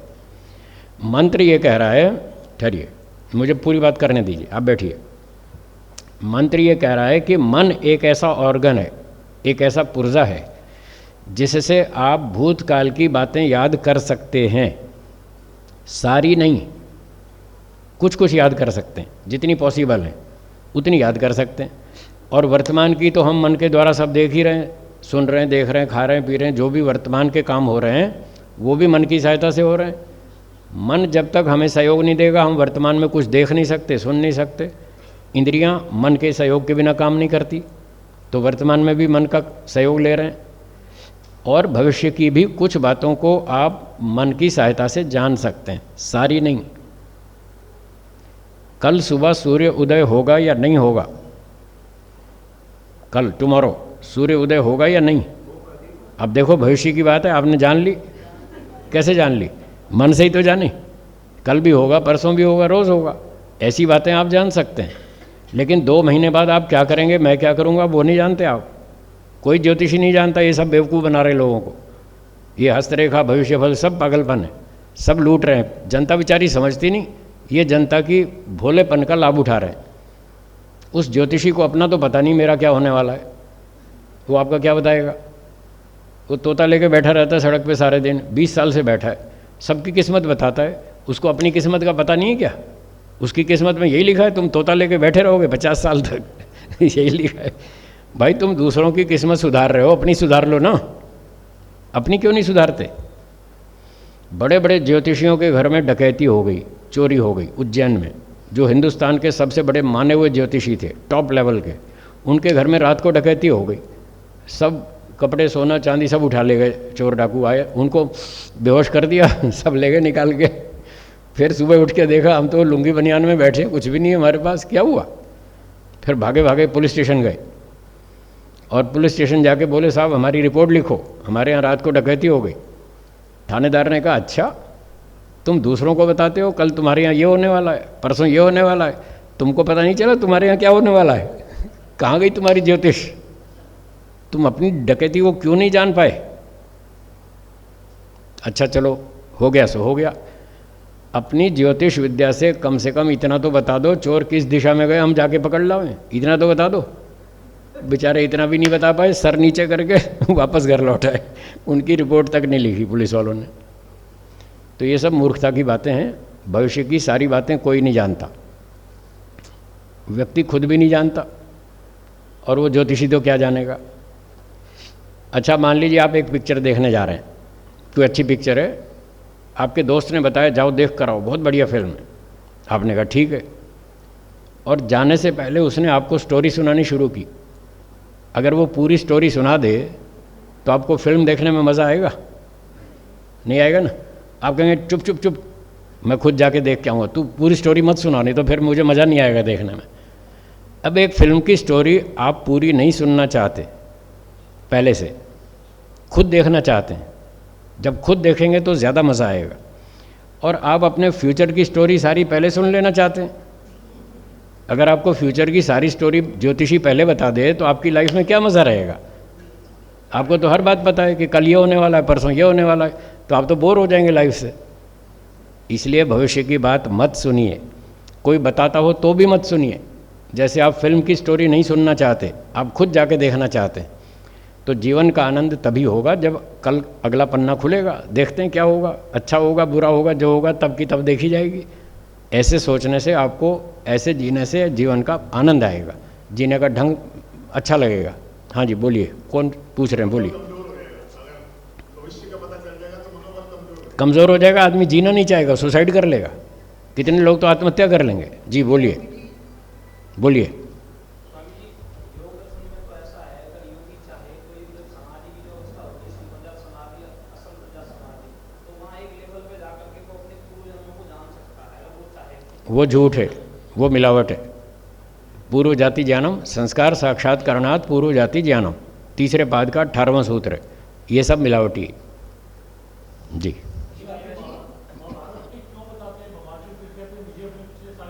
ये भी झूठ है। महाभारत में बहुत मिलावट है, बहुत सी बातें गलत हैं। हाँ जी बोलिए। स्वामी जी, किसी को असाध्य रोग है, अगर वो किसी डॉक्टर के पास जाता है वो ठीक हो जाता है, हम कहते हैं कि ठीक हो गया, अगर उसकी जो मृत्यु हो जाती है तो ये अच्छे डॉक्टर के पास जाना हमारे कर्म का फल है। अगर मृत्यु हो जाती है, मैंने कहते ऐसे लिखा था, या ठीक हो जाता है, तो इसमें क्या है? लिखा हुआ कुछ नहीं है। आपका वर्तमान कर्म है जिसका फल आपको मिला। आपने अच्छा डॉक्टर सेलेक्ट किया, उसको अच्छी फीस दी, पूरी सावधानी से चिकित्सा की, तो रोगी ठीक हो गया। तो ये जो आपने कर्म किया वर्तमान में, ये इसी का फल है। पीछे के किसी कर्म का फल नहीं है। पीछे के किसी कर्म का फल नहीं है, ना इस जन्म का ना पिछले जन्म का। यही एक कर्म आपने जो किया, अच्छा डॉक्टर सेलेक्ट करना, उसको अच्छी फीस देना, उसके निर्देश का पालन करना, रोगी की ठीक सेवा करना, इस कर्म का फल है कि रोगी ठीक हुआ। और कई बार अच्छे डॉक्टर से भी 100% रिजल्ट नहीं होता। हाँ नहीं होता, तो फिर ये तो डॉक्टर कोई परमात्मा नहीं है। नहीं, वो मरीज के कर्म का वो कोई मरीज का कोई पिछला कर्म फल नहीं है। वो जो शरीर की स्थिति है फोर्थ स्टेज में आ चुकी है, उसका इलाज है ही नहीं। आप एक मकान को कब तक ज़िंदा रखोगे? 2000 साल ज़िंदा रख लोगे मकान को? उसकी सीमा है ना, 50 साल, 80 साल, 100 साल, 150 साल। 150 साल के बाद तो वो जर्जर हो जाएगा, उसको तोड़ना ही पड़ेगा। तो हर चीज़ की लाइफ की एक लिमिट होती है, वो तभी तक जी सकता है।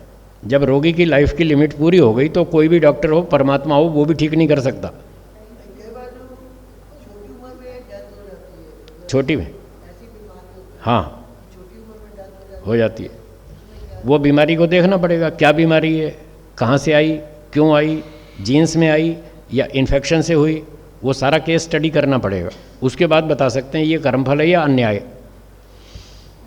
समय समाप्ति की ओर है, समय का ध्यान रखेंगे। बोलिए। मेरा प्रश्न नहीं है, एक छोटा सा किस्सा है, 1 मिनट। किस्सा भी मत सुनाइए, बाद रात को सुनाइए। आप बोलिए माता जी। कहा जाता है कि सांसें गिनी हुई मिलती हैं। जैसे इन्होंने कहा रोग की बात, इसमें तो डॉक्टर का कोई क्वेश्चन ही नहीं होता। जितनी उनकी सांसें उसको मिली हुई हैं, इंस्पाइट ऑफ कितना भी वो ट्रीटमेंट दे, वो तो जाएगा ही जाएगा। इसमें आपका सांसें जो गिनी हुई हैं, क्या उससे पहले मर सकता है या नहीं मर सकता कोई? नहीं मर सकता। हाँ तो ये झूठ है, ये झूठ है। जब लिखा हुआ किताब वो लिखा हुआ ही नहीं है, ऐसा लिखा। सांसें हमारी गिनी हुई हैं, आप उसे जाना अब चाहिए जब उसको अब मेरा उत्तर भी तो सुनिए। बताइए कौन से ऋषि ने लिखा है सांसें गिनी हुई है? कौन से ऋषि ने लिखा है? प्रमाण दीजिए। इसका मतलब सांसें का कोई मतलब नहीं है, ओनली कारण। देखिए सुनिए, बैठिए। शरीर कब तक जीवित रहेगा इसका आधार सांसें नहीं है, इसका आधार है एनर्जी, शक्ति। जब तक शरीर में शक्ति बची हुई है तब तक शरीर जीवित रहेगा। जब शक्ति खत्म हो जाएगी शरीर मर जाएगा। तो जीने मरने का आधार वो शक्ति है। अब ईश्वर ने जो शक्ति भर दी जन्म के समय शरीर में, मान लीजिए इतनी भर दी कि वो 80 साल तक व्यक्ति जी सकता है। अगर बीच में 32 साल में किसी ट्रक वाले ने ठोक दिया तो आपकी शक्ति सब धरी रह जाएगी, सांस भी धरी रह जाएगी, कुछ नहीं होगा, वो ठोकते ही मर जाएगा। 32 में भी मर सकता है। तो इस प्रकार से आयु घट भी सकती है। जितनी शक्ति दी थी ज़रूरी नहीं है कि वो व्यक्ति उतने दिन पूरे करेगा, उतनी शक्ति को पूरा जी लेगा, कोई गारंटी नहीं है, पहले भी मर सकता है। और यदि व्यक्ति नए पुरुषार्थ से उस शक्ति को बढ़ा ले तो अपनी वर्तमान आयु को 80 वर्ष से 100 वर्ष भी खींच सकता है, आयु को बढ़ा भी सकता है। व्यायाम करेगा, ब्रह्मचर्य का पालन करेगा, शाकाहारी भोजन खाएगा, हवन करेगा, ध्यान करेगा, सेवा करेगा, दान देगा, अच्छे काम करेगा, उसकी आयु 20 साल बढ़ जाएगी और वो 80 से 100 साल जिएगा। 80 साल तो पिछली शक्ति से जी रहा था, पिछले कर्मफल की शक्ति से, और 20 साल नए कर्मों की शक्ति ईश्वर ने बढ़ा दी, तो इस तरह से वो बढ़ा भी सकता है। अगर शराब पिएगा, अंडे मांस खाएगा, चोरी करेगा, व्यभिचार करेगा, पाप कर्म करेगा, तो 10-20 साल आयु कम भी हो जाएगी, तो वो 60-65 में भी मर जाएगा। इसलिए आयु घटती बढ़ती है, सांसें कोई निश्चित नहीं है, कोई मरने का दिन निश्चित नहीं है। ऐसा मरने का दिन निश्चित कोई भी ऋषि ने नहीं लिखा है जी। कई पेशेंट कोमा में चले जाते हैं ठीक है, and they remain for 2 to years, 3 years coma में पड़े रहते हैं। ठीक है, तो उनकी जो शक्ति वो तो खत्म गई विदाउट वेंटिलेटर, ये नहीं कि उनको वेंटिलेटर पे लगा, वो सिर्फ कोमा में ही पड़े हैं। ठीक है। तो उसमें उनकी वो पिछले कर्मफल से शक्ति बची हुई है, इसलिए वो कोमा में रहेंगे 2 साल, 5 साल, 10 साल, 20 साल, वो शक्ति बची हुई है। जब तक वो शक्ति रहेगी तब तक वो जिंदा रहेंगे, भले ही कोमा में रहें। वो पिछली शक्ति से कर्मफल से जी रहे हैं, जब वो शक्ति खत्म हो जाएगी तब मर जाएंगे। हाँ जी, बोलिए। के आसपास में पूजा पाठ सब की जाती है, 15 दिन रखते हैं, कोई 20 दिन रखते हैं, उसका कोई उसको लाभ पहुंचता है? रोगी की आयु बढ़ाने के लिए यही पूछ रहे हैं ना? रोगी की आयु बढ़ाने के लिए जो पूजा पाठ करते हैं, 15 दिन 20 दिन लंबी हो जाए उम्र, मरने के बाद कह रहे हो? मैं मरने के बाद, पहले बीमार है, हॉस्पिटल में है, वेंटिलेटर पे है, उसकी जीवन आयु को बढ़ाने के लिए 20 दिन के लिए वो लोग पूजा पाठ करते हैं। अगर वो रोगी होश में है, अगर रोगी होश में है और पूजा पाठ करते हैं और उसका मैसेज उसको देते हैं कि आपकी आयु बढ़ाने के लिए लोग पूजा पाठ कर रहे हैं, और वो होश में है और उस मैसेज को समझता है, तो लाभ होगा, उसका साइकोलॉजिकल इफेक्ट पड़ेगा और उसकी आयु कुछ बढ़ेगी। और अगर वो बेहोश है और आप पूजा पाठ कर रहे हैं, उसका कोई मैसेज उसको नहीं मिल रहा है, तो कोई फ़ायदा नहीं है, कोई फ़र्क नहीं पड़ेगा। आप भारत में पूजा पाठ करें, रोगी अमेरिका में है, यहाँ बैठ के पूजा कर रहे हैं, मैसेज कुछ नहीं है, कोई फ़ायदा नहीं है। मैसेज जाना चाहिए तो फ़ायदा होगा। और कोई प्रश्न शाम को करेंगे, समय समाप्ति की ओर है, बाकी चर्चा हम शाम को करेंगे। एक सत्र हमारा और भी है, आप भी आइए, अपने मित्रों को लाइए, साथियों को लाइए। धन्यवाद।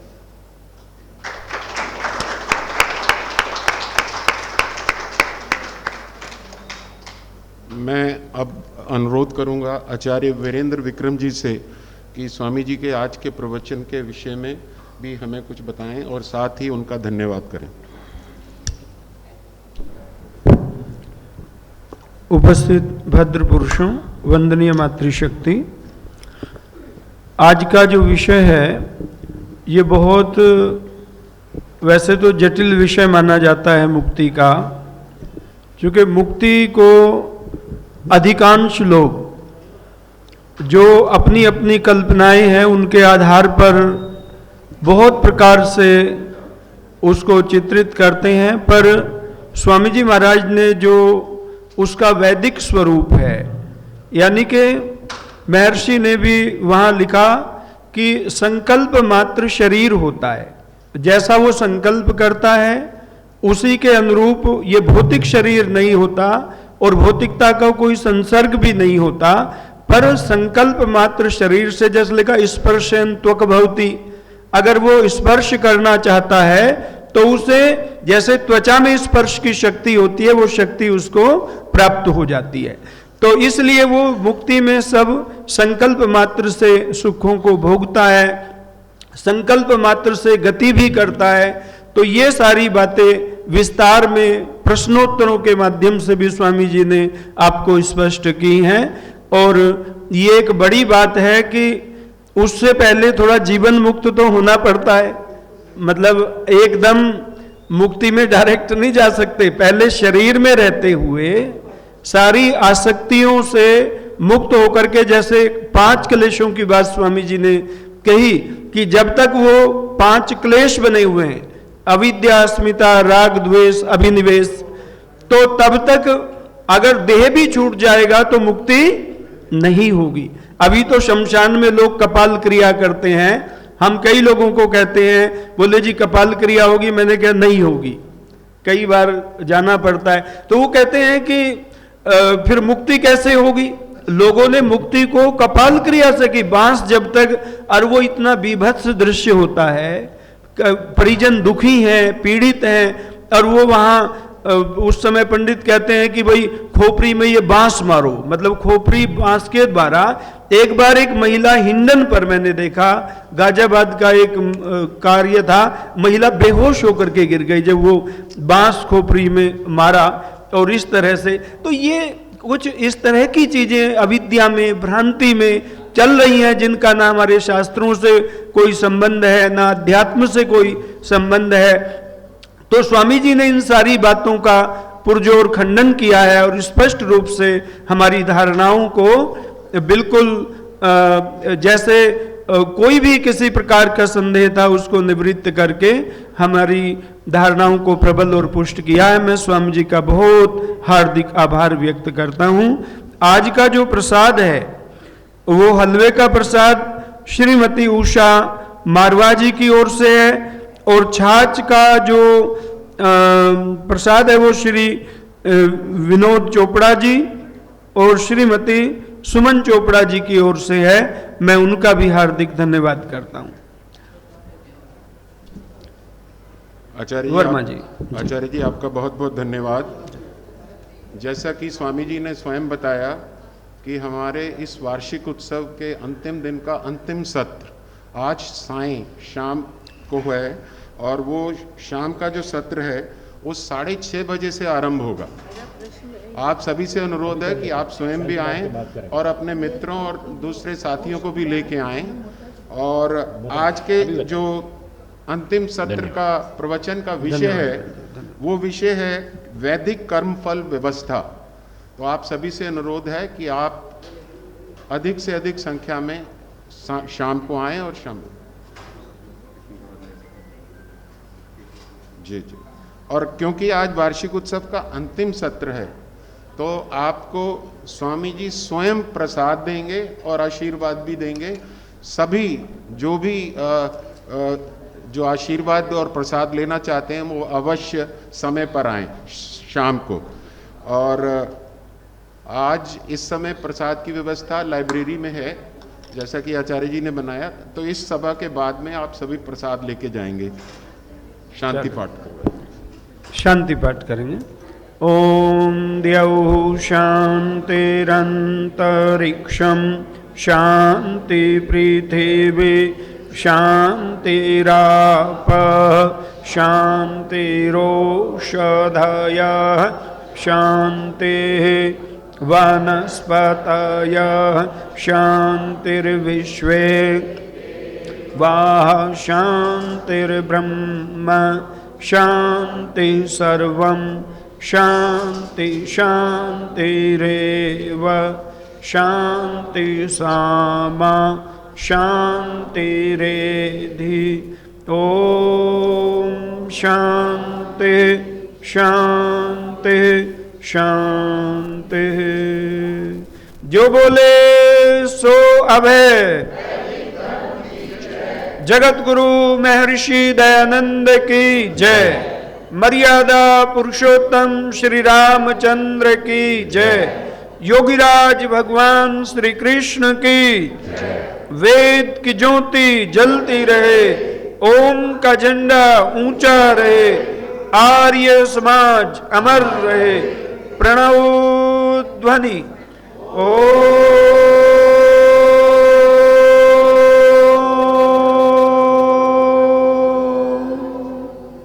वैदिक अभिवादन सबको नमस्ते।